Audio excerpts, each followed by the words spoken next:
Now in today's video, I'm going to attempt to dispel a myth that says that when it comes to landscape photography, you cannot shoot in the middle of the daytime.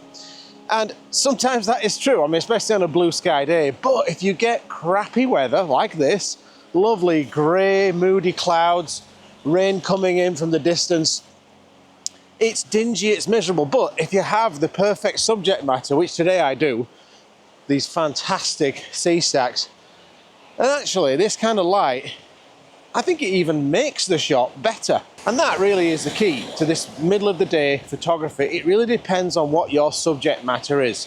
Sometimes it could be a waterfall in a forest, midday might be perfect. Sometimes it might be trees, just gnarly trees in a forest, and then another grey, even rainy day like this at noon might be absolutely perfect. So I'm going to try and frame up a shot of these spectacular sea stacks here and see if I can try and prove through practical action that you can actually take a good shot in the middle of the day on a dingy day like this. Let's see if I'm full of Now it's worth noting that when I first arrived it was pouring down, so it was nice to see those storm clouds heading my way, but I wouldn't have long to get the shot. Alright, I'm going to try and make quick work of this because this spot is famous for treacherous waves. I've come on low tide on a relatively calm day, but you can't trust it, so I'm just going to crack on with this and get this done as quickly as I can. So there you can see the spectacular sea stacks with those moody clouds behind them, and it's the moody clouds that are making a shot as far as I'm concerned. So what I've done is I've got nice and low to these rocks here, and I'm just picking my moment to try and capture the waves as they, there you go, as they come in and as they get sucked out. So now I'll take the shot, it's just going to get sucked out, and we'll see how that looks. Oh yeah, some nice texture there. And if I look back at some of the earlier, look at that, look at those textures there. Anyway, as I said, I can't linger here because it's a famously dangerous spot, so I'm going to take a couple more frames, I'm going to bugger off, and then we'll see if I can find somewhere else to sort of demonstrate this theory that you can take a decent midday shot in crap light. Anyway, if this shot turns out to be any good, here's the shot.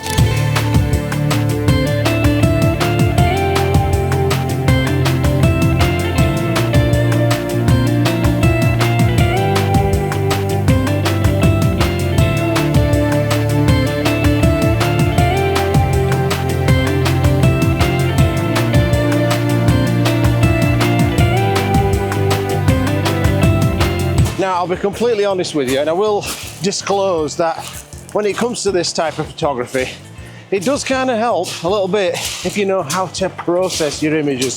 So it's a good thing for you that I've put together two courses, Photoshop for Morons Volume 1 and 2.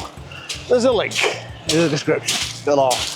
After that shoot, I thought I'd try and dispel the other landscape photography myth that you can't get good shots during sideways rain. Well, you can, but you've got to get your timing right. Alright, tonight we are at a place called I think it's Reynisfjara viewpoint for sunset. But there's not much of a sunset happening because it's sideways rain. And the reason why I wanted to come here tonight is because this is the only night that coincides with high tide. Because there's a sea stack on the beach and I want the high tide to come and wrap around it to give me a nice foreground for the shot. So we've got 1 hour before that happens. I'm hoping that it happens.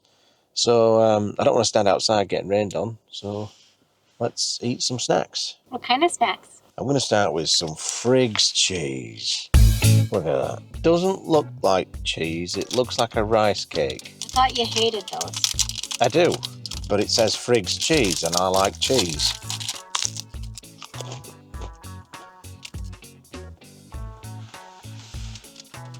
Absolutely delicious. What's that over there?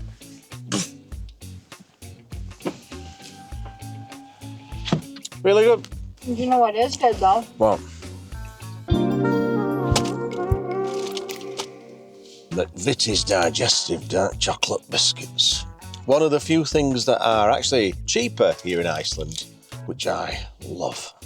You don't like them though, do you, love? I love them. No, but you're a glutard, you can't eat them. I'm eating gluten here. No, if you eat them, you'll shit your pants. What else you got? Candy, fizzy bottles. Candy, fizzy bottles. I've got high hopes for these. With 40% less CO2. Oh, it's not going to taste as good, is it? Oh, Sour. Sour and good. I'm annoyed about those Friggs Cheese, though. What did you have in mind when you bought them? Cheese. I love cheese. Go on, I'll let you have one. The trouble with chocolate digestive biscuits is once you've opened the pack, you've got to finish them in one sitting. No, you don't. I like to dip it in a coffee so it's almost disintegrating, and I eat it. It's soggy. You do like soggy things, don't you? Why do these things taste so good? Because they're English. I'll just wait until I've got to the bottom of this pack of biscuits, and then I'll head out into the rain. So I demolished 4,000 calories and left Amanda in comfort. All right, it's not high tide yet for another 50 minutes, but I might as well just go and scope things out, see what it's like. Maybe it's going to do what I want it to do before high tide, I don't know. Just want to see if the far distant sea stacks are even visible, because if they're not, there's not even a shot there.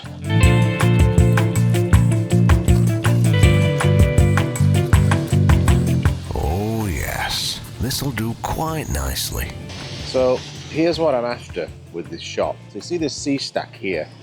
What I want is these waves to basically wrap around that sea stack.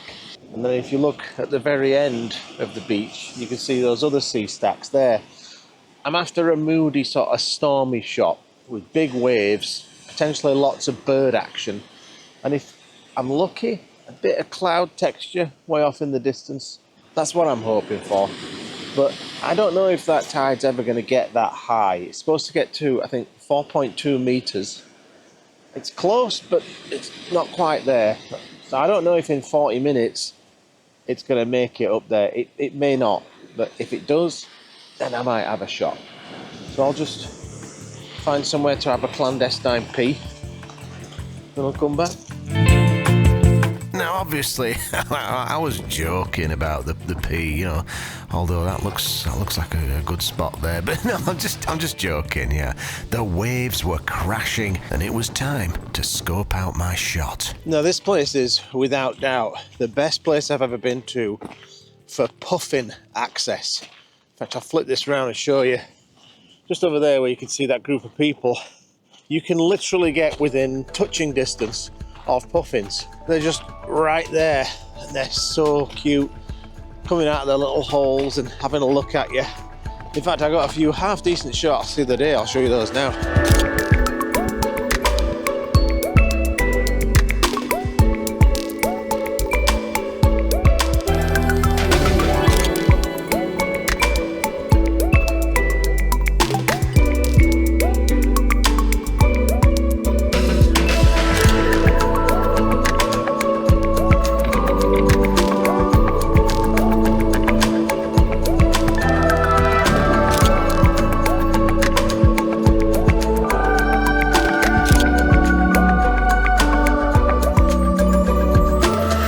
They live in this cliff in little burrows, and if you stand here for just a few minutes, you can see some of them just emerge from their little holes and fly out down to these waves, and then they'll spend a bunch of time there until they catch the catch of the day, and then they bring it back to their little burrows, and all day long they're doing that. What a life, eh? It's a pretty sweet life, is that? Once the crowd had dispersed, I figured I'd just creep up and film them for a little bit, just to, you know, see what they were up to. Hey, does anybody know where my swimming trunks went? Ah, sorry. Trunks? What? Yeah, don't you get cold when you go swimming? Nah, I don't get cold. Yeah, that's bad. Bloody photographers. Try focusing on that. Yeah, bloody tourists. Yeah. You want me to look at you like that? Right at you now? I'm not gonna. Stupid tourists. Well, it's going to be high tide in 10 minutes, and I'm starting to wonder if this is just the wrong time of year for this to happen. You can see the waves are getting close to the stack. They're just not quite there. And it's almost a full moon, so I think that's why they're getting this close. But if not this time of year, then I really don't know when is the best time of year to come. But I have seen pictures of this happen, so I know that it happens. Perhaps it's a winter shot. I'll just have to come back in winter, won't I?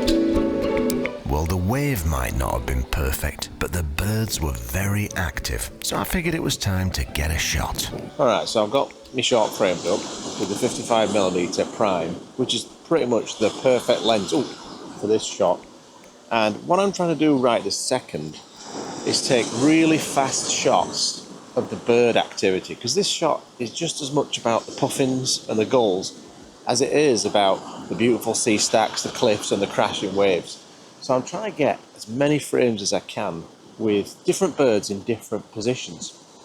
It's quite tricky because I'm having to open up my aperture to f5. In fact, let me just flip this round and I'll show you. I'll just brighten things up. That's my composition. So I've got this sea stack over here, the others in the distance, and then these waves crashing in the foreground there.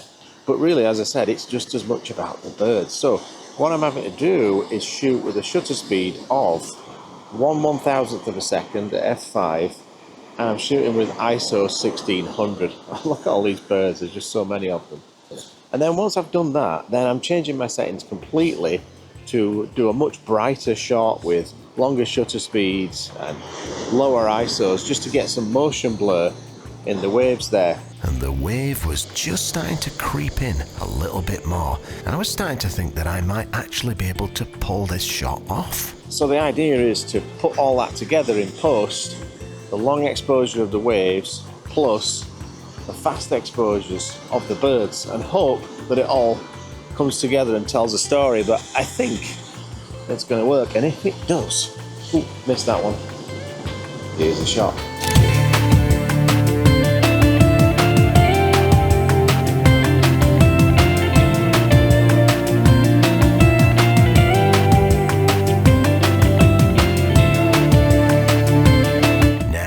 Like to watch a tutorial showing you exactly how I blended these exposures, you can get 20% off my course Exposure Blending Simplified by using this coupon code and the link in the description. Well, I've had a lot of fun actually on this cliff with these cute little puffins and this gorgeous scene.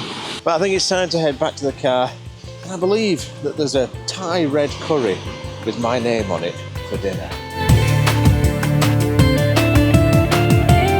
So there you go, you can get killer shots in terrible conditions in the middle of the day, if you're in Iceland. Oh yes, that Thai red curry, absolutely worth the $5 asking price. Yep, I know how to spoil a girl. I just want to say a huge thank you to all of my Patreon supporters shown here. You really do make it possible for me to keep this channel going. And if anyone's interested in my monthly critique sessions on Patreon, there's a link in the description. Thanks for watching.